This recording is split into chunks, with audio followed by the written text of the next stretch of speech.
Our guest this morning is Reverend Charles Jans, all the way from Sri Lanka, to talk about VOC.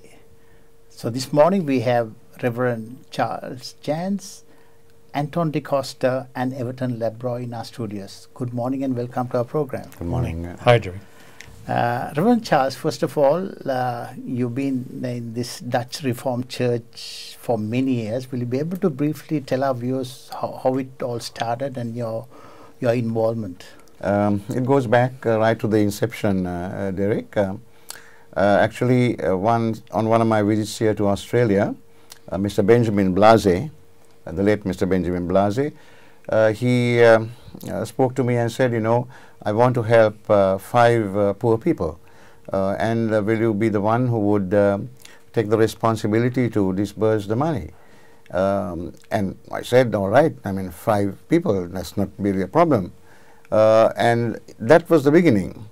And that was the beginning, the inception, and now it has grown to be what it is now, the EVLC.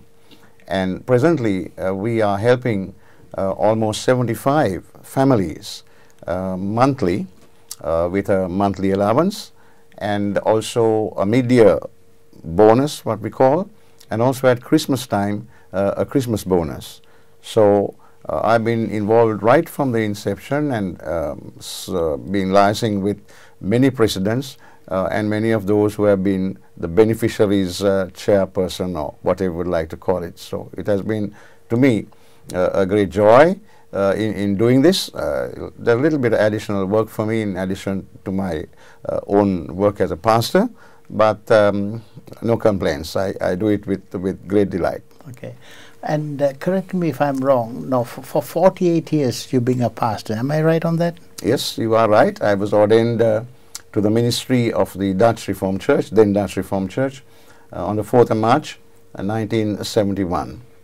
And so, yeah, coming up 48 years in Sri Lanka, different parishes, of course.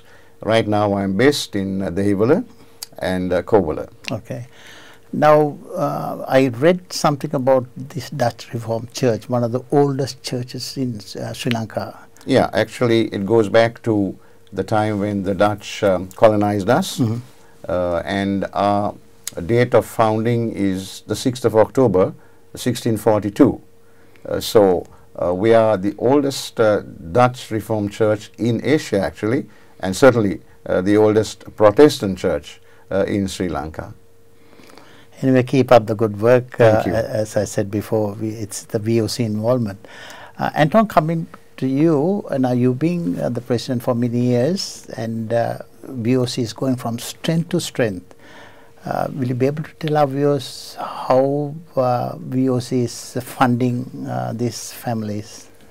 Well, VOC stands for the Voluntary Outreach Club, and we have various functions.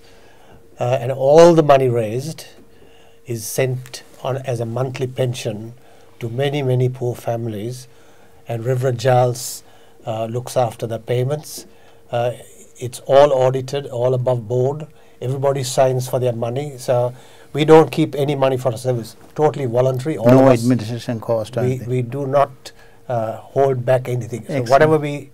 whoever we can help, we'll help.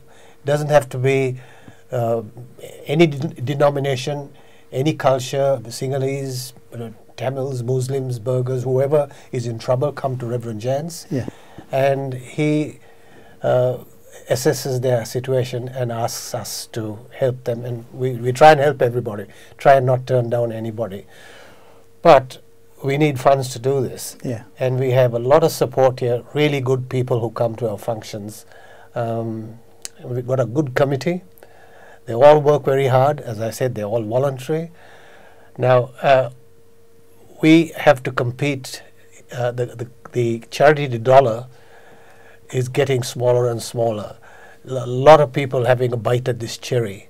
So every now and again, we are blessed with the likes of you, Derek, setting up a lovely concert for us at the Grand, thanks to Shanaka.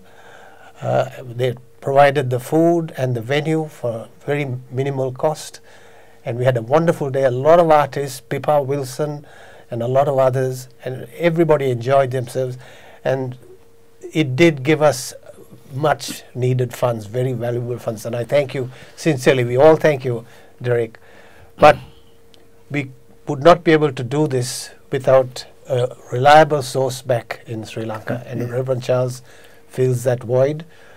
We go from time to time visiting the beneficiaries, and inflation is the thing that's really got our people. It's not 100%, it's not 1,000%, it's more than 5,000, 10,000%.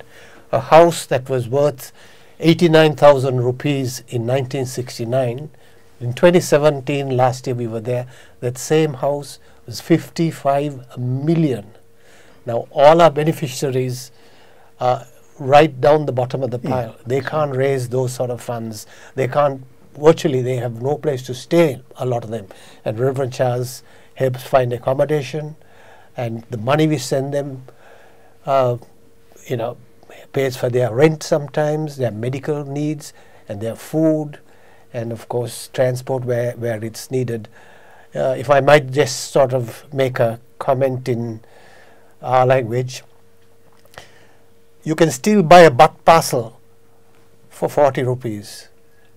And that is where some of our people, they need that 40 rupees. At least they get some money every month, and they can manage a meal a day and have somewhere to sleep, and maybe go to Reverend Charles for medical assistance or something like that. So we're very grateful for Reverend Charles.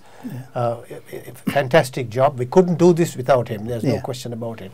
And like I said, all the funds are accounted for. It's all audited. It's audited there and it's audited here. So whatever you donate is wisely spent and accounted for. Okay. Thank you, Anton. Very well said. Everton, now as Anton and Reverend Charles said, you need funding, and there's an upcoming event in the near future. Will you be able to briefly tell us about it? Our events are created predominantly to sustain our project in regards to providing for these sad people that are looking for food, and mainly for them to survive. A handout of $80 for this particular event is an $80 that is per head. Is a handout by our customers, by our supporters, is a hand in for hope of families back in Sri Lanka. This event is going to be at the Box Hill Town Hall. We've got a brand new group it's different sound, different take on the actual type of entertainment that we're used to. They're young, they're fresh, and they're called Something Sweet, right?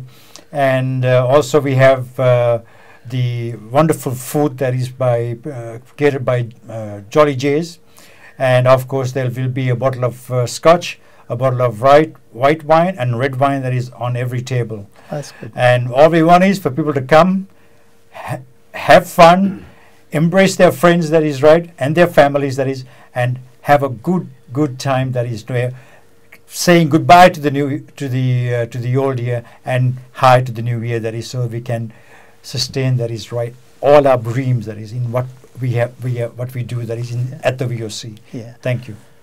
You're doing a great job, Everton, and also Anton. Keep the club alive, and all those events you have done, it's gone from, as I said before, gone from strength to strength. Hopefully this year you're going to make it very successful, and we can help the poor in Sri Lanka. Keep the date free. That's the New Year's Eve at the Box Hill Town Hall. As Everton said, there's a new band and a DJ and Jolly J's catering. You won't go wrong. Thanks.